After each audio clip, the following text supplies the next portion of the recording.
Assalamualaikum warahmatullahi wabarakatuh.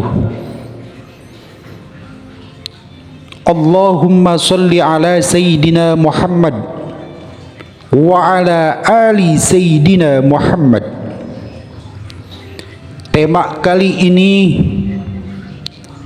bagaimana terusirnya Nabi Adam alaihissalam dari surga. Di sini saya akan menyampaikan sebuah kisah bapak segala batang tubuh, yakni Nabi Adam alaihissalam. Bagaimana kita tahu Allah mengeluarkan Nabi Adam alaihissalam dari surga karena melanggar perintah Allah. Melanggar perintah Allah perihal telah memakan buah kuldi. Sebenarnya itu sudah menjadi ketentuan Allah Subhanahu wa ta'ala, karena Allah Subhanahu wa ta'ala punya rencana atas diciptakannya manusia, yang dimulai dari Nabi Adam alaihissalam. Dan alasan Allah Subhanahu wa ta'ala menciptakan manusia sebagai makhluk ciptaannya yang paling sempurna, tentu saja karena Allah Subhanahu wa ta'ala punya rencana sendiri. Pertama, Allah Subhanahu wa ta'ala menginginkan manusia dari keturunan Nabi Adam alaihissalam nanti menjadi pemimpin di muka bumi, dan wujud bersemayamnya Nur Muhammad sebagai wujud nyata kebesaran Allah Subhanahu wa ta'ala. Sebagai wujud nyata kebesaran Allah Subhanahu wa ta'ala yang bisa dilihat dan disaksikan oleh semua makhluk ciptaannya. Itulah kenapa saat Nabi Adam alaihissalam diciptakan, semua makhluk ciptaan Allah Subhanahu wa ta'ala disuruh tunduk sujud kepada Nabi Adam alaihissalam. Tapi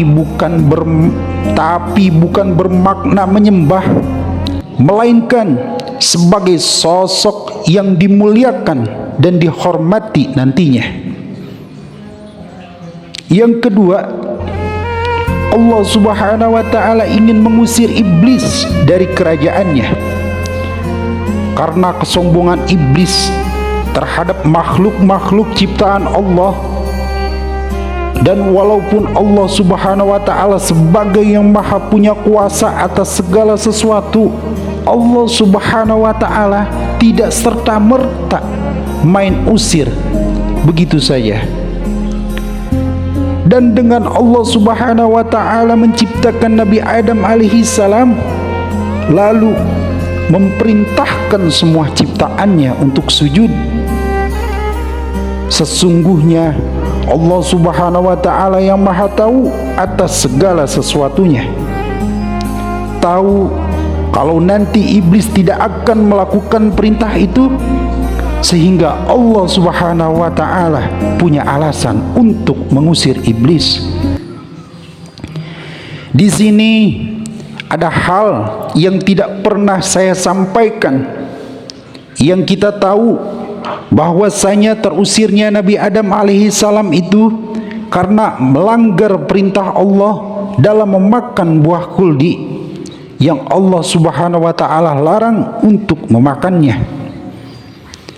Padahal hakikatnya Nabi Adam alaihissalam terusir itu karena Nabi Adam alaihissalam menjadi penyebab alasan terusir dan dikeluarkannya iblis dari surga. Hingga Allah Subhanahu wa ta'ala membuat skenario dengan melarang Nabi Adam alaihissalam memakan salah satu buah yang ada di dalam surga. Dengan memakan buah itu, Nabi Adam alaihissalam dianggap melanggar perintah Allah Subhanahu wa ta'ala, sehingga Allah Subhanahu wa ta'ala punya alasan yang nyata untuk mengeluarkan dan mengusir Nabi Adam alaihissalam dari surga. Dan sekalipun Nabi Adam alaihissalam diusir dari surga, predikatnya sebagai seorang rasul dan nabi tidaklah dicopot dari Nabi Adam alaihissalam. Karena yang terjadi itu sesungguhnya dari sejak Adam diciptakan hingga dikeluarkan dari surga, sesungguhnya sudah menjadi takdir dan ketentuan dari Allah Subhanahu wa taala atas diri Nabi Adam alaihissalam. Dari apa yang saya sampaikan di atas, saya sebagai seorang manusia juga punya rasa takut untuk menyampaikan perihal di atas, yang seakan-akan saya melampaui batas terhadap hal-hal yang tidak pernah saya sampaikan.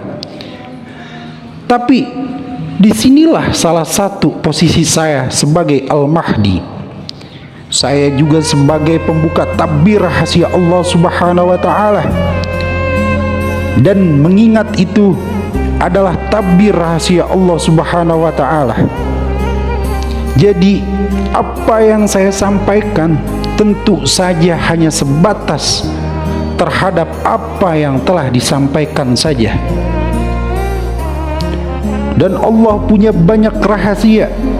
Itu bukan berarti saya tahu semua, karena yang saya tahu hanyalah hal-hal yang dibukakan Allah Subhanahu wa taala kepada saya.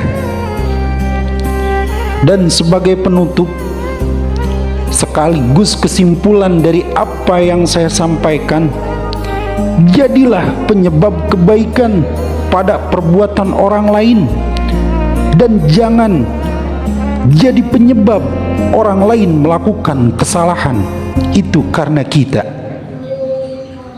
Billahi taufiq wal hidayah wa rahmatan lil alamin. Wassalamualaikum warahmatullahi wabarakatuh.